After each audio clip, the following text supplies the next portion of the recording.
Look at that fresh mint color. Ooh, that's a snappy shoe. The FuelCell SuperComp Trainer has some big shoes to fill in the FuelCell line, but manages to create a unique experience underfoot and has me excited about what's next. The FuelCell SuperComp Trainer starts with a thicker and durable knit upper that has lots of stretch. This sits atop a thick slice of FuelCell midsole with a highly noticeable energy arc bulge and carbon plate. Minimal outsole balances the ride of this bouncy tank. So, there's a lot to like here, and the ride is extremely dynamic. But the design of the FuelCell SuperComp Trainer does have some issues that might make some of you question whether it's worth the investment. Let's dive in.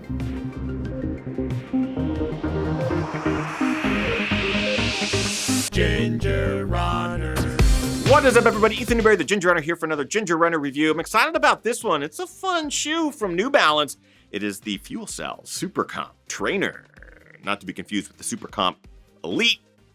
Bit different shoe. Lots of stuff to talk about. But of course, before we do, two quick things. First, help support this channel by grabbing a new Vert hat or one of our Elite Power Hiker t-shirts or one of the long sleeves or hoodies or beanies. We've got some fun stuff in our merch store. Go check it out.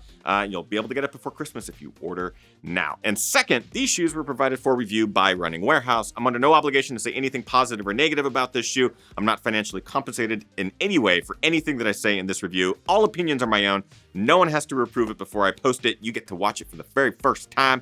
Give yourself some love. I like to talk about the things I like and dislike about every product I review. Today, we're starting with things that I like. Energy arc. So they're calling this shape, this roll through, the energy arc. It's really where this shoe holds a lot of its propulsion tech, whether that's the carbon plate or the way the midsole is designed. I like it. I like the way that feels underfoot, and it feels really propulsive. Like you want to run fast. You want to stay on your forefoot. You want to just propel yourself forward as fast as you can. So for a shoe to make you feel that way, I really, really enjoy that experience. It can be very divisive. There's definitely people out there that don't want a shoe that sort of shapes itself and you are forced to feel a certain way. But in this case, I like the way that feels underfoot. It does make me feel like I am running faster than I probably am. The carbon plate, so you can actually see it right there through the midsole. I think it works quite well in this package. It's a very, very stiff carbon plate, but not so stiff that I, can't flex it in my hands here. But what you end up getting is that propulsion that I talked about just with the shape of the shoe, sort of this bulge through the midfoot. That carbon plate works with that energy arc, and it really does want to snap you forward. So you get the benefits of like those elite super shoes with the carbon plates, while the shoe still being what's considered a trainer, a shoe that's more capable of taking you through long training runs or tempo runs. But man, this is also race ready. That carbon plate works really, really well in making the shoe feel like that. The upper stretch. So they're using this sort of like knit mesh that I was a little like torn on, but man, it sort of stretches and kind of fits to your foot. It's very breathable. So there are some qualities of this that I really do enjoy. Just spent a lot of time in the shoe. I've really gotten a chance to feel it. And it's a soft upper here, especially through the toe box. It's not abrasive in any way. It's a lot better than I thought, and even potentially more accommodating than I think a lot of people will give it credit for. That being said, it's not all eggnog milkshakes and backcountry tours through fresh pow-pow. There are a couple of things that I dislike about the New Balance FuelCell SuperComp Trainer. Let's get to those now.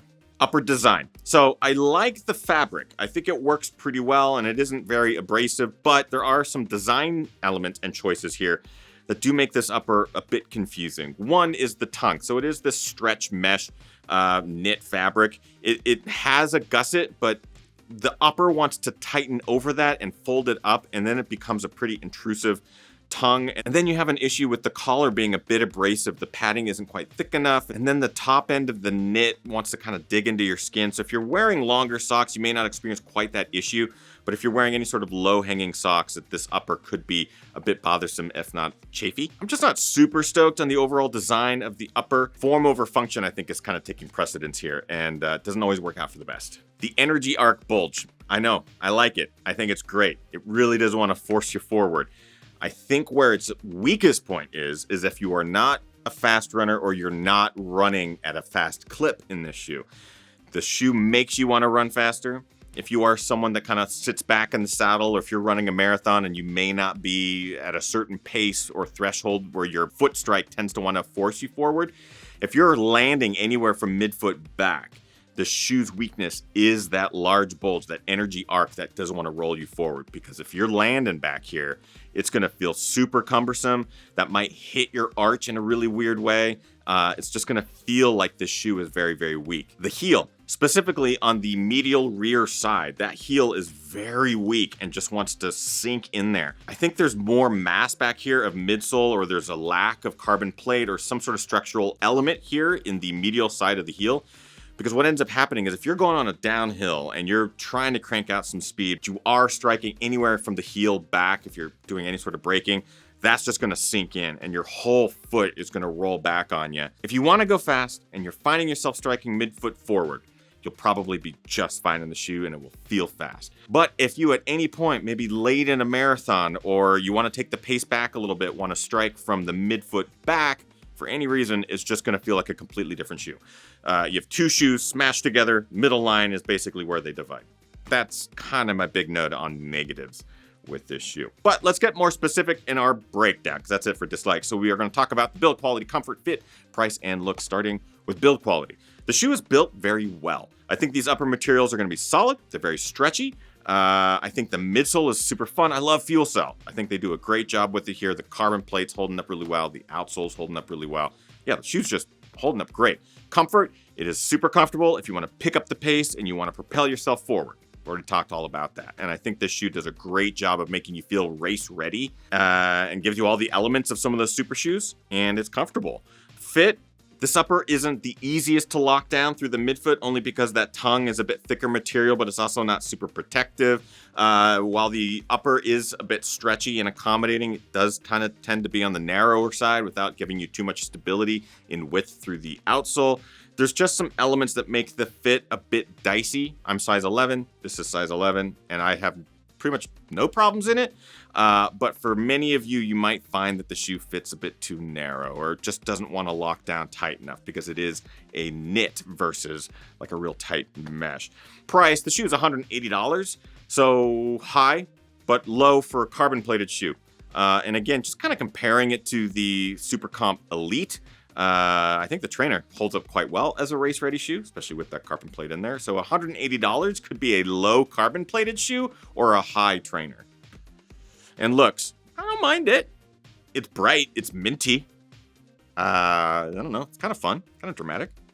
Bringing us to our conclusion, I would say that the FuelCell SuperComp Trainer is a pretty damn solid race-ready trainer shoe if you want a carbon plate, nice stack of FuelCell midsole, and you want to feel like you're moving fast, especially if you are a midfoot or forefoot striker. If you at all begin to suffer from relaxing that foot strike and beginning to heel strike or any of that kind of stuff, you're going to just regret that bulge and that soft heel, especially on the medial side. It's going to feel like a weak shoe. There's a bit of balance issue here. There's a bit of upper fitment issue, but if you can get it all dialed in and you do use this for a race, I think you'll be happily rewarded with the experience. And at 180 bucks, I mean, it's not bad for a carbon plated shoe, and it's got a great carbon plate in there. So I don't know. I think when calling this thing a buy, try, or a why, this is a solid try in my book. I just think it's going to check a lot of boxes for a lot of people while giving you that experience of a fast shoe and a super shoe without that high-end dollar price tag and all the bells and whistles. I don't know. It might check some boxes. I'm super curious what you think of the SuperComp Trainer. Is this something that you would be interested in at all? Let me know in the comments of this video. If you would like more information about the FuelCell SuperComp Trainer, or if you would like to get a pair for yourself, please consider using the affiliate links in the description. They'll take you over to Running Warehouse. They cost you nothing, but they do help the channel out. Any running gear that you buy from those affiliate links basically throws a couple cents our way, and we very much appreciate it. If you are a GR Crew member, consider joining the GR Crew and getting that discount code for Running Warehouse, because it gives you an additional 10% off pretty much everything that you can buy in that store. Social media links. Patreon, if you would like to support us and join the GR Crew, we have community events happening all the time. We have daily live streams, we have a Discord server, we have a forum, we have questions answered all the time. It's just super fun. Consider joining the GR Crew. Great way to support the channel and get tons of awesome perks on the back end. Patreon.com/thegingerrunner. That's it. Get out there, train hard, race harder, party the hardest. I know I am. We'll see you guys next time. Bye-bye.